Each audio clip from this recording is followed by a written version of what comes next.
अस्सलामु अलैकुम दोस्तों, आज का हमारा वाक़या एक कफ़न चोर का अजीब किस्सा है।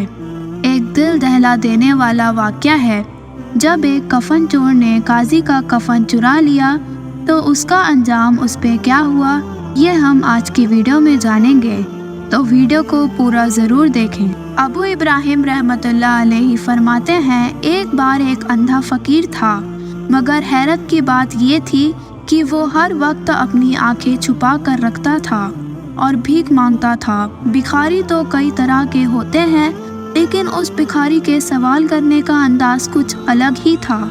वो सदा लगा कर कहता, जो मुझे भीख देगा मैं उसे एक अजीब बात बताऊंगा, और जो मुझे कुछ ज़्यादा ही भीख देगा मैं उसे कुछ अजीब चीज़ दिखाऊंगा।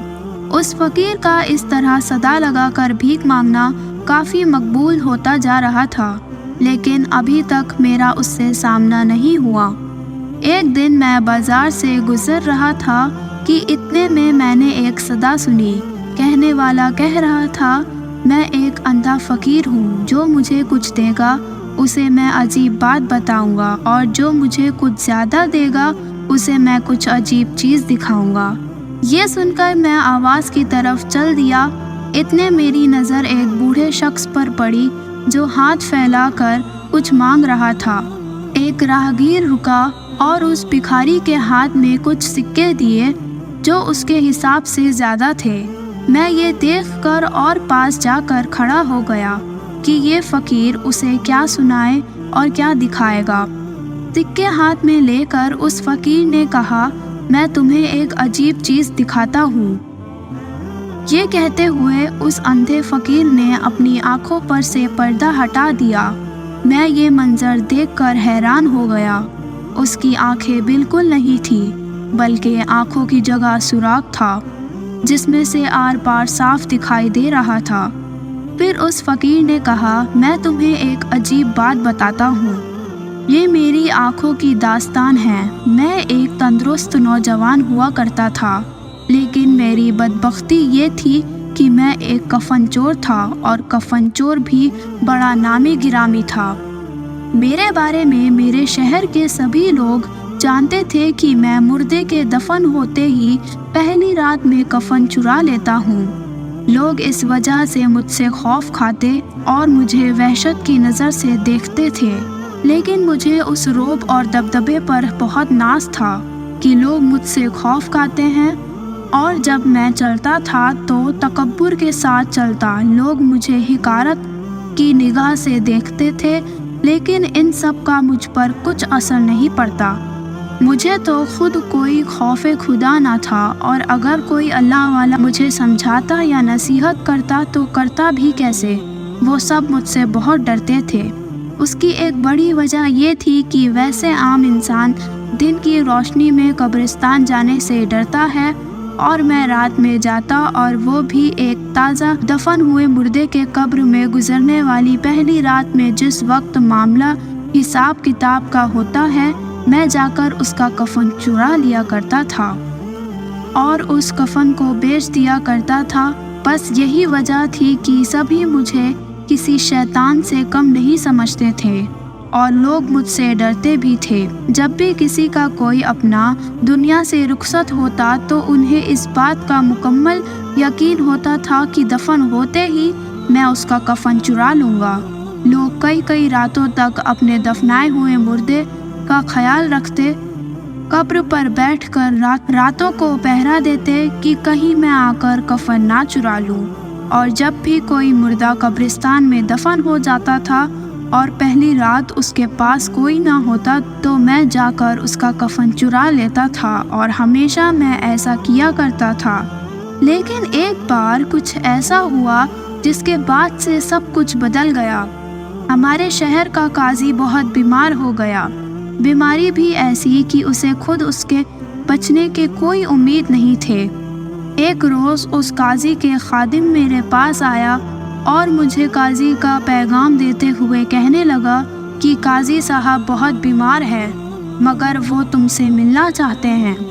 मैं अगले ही रोज़ काजी साहब के पास पहुंच गया।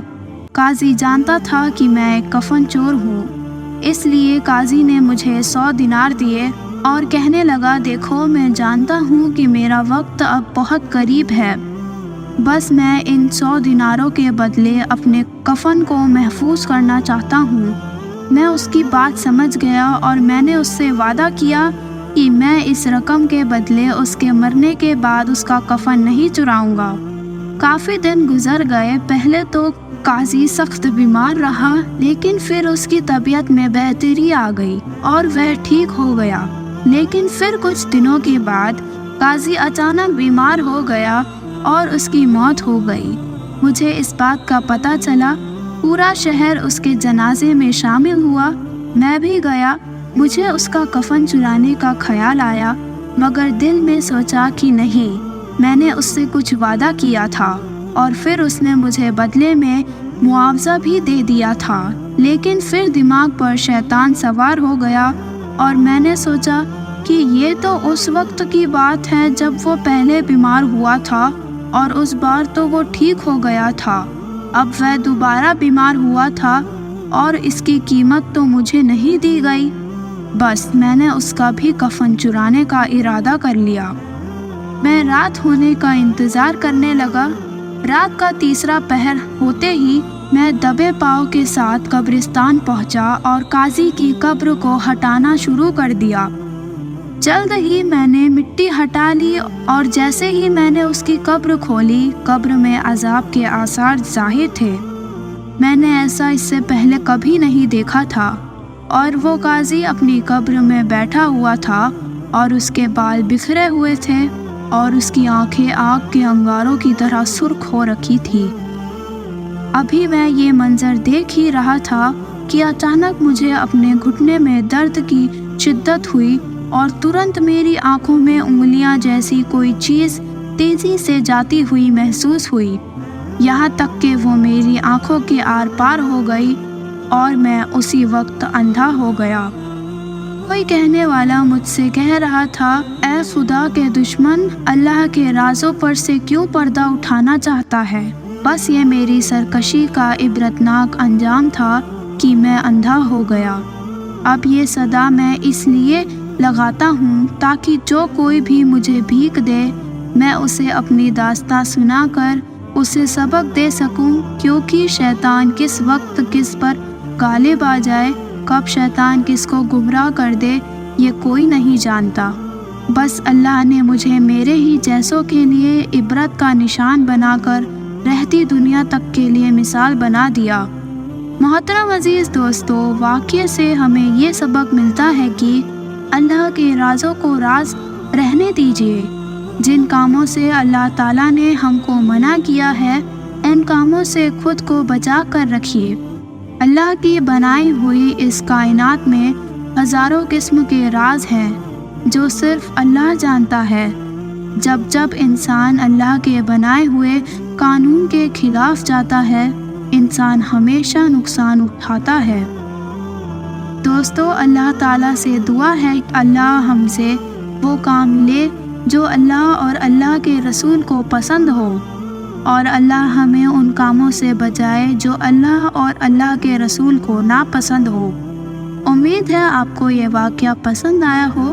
اگر آپ کو یہ واقعہ پسند آیا تو اس ویڈیو کو لائک کریں، اور ایسے اور سچے اور دلچسپ واقعات سننے کے لیے ہمارے چینل کو سبسکرائب کریں۔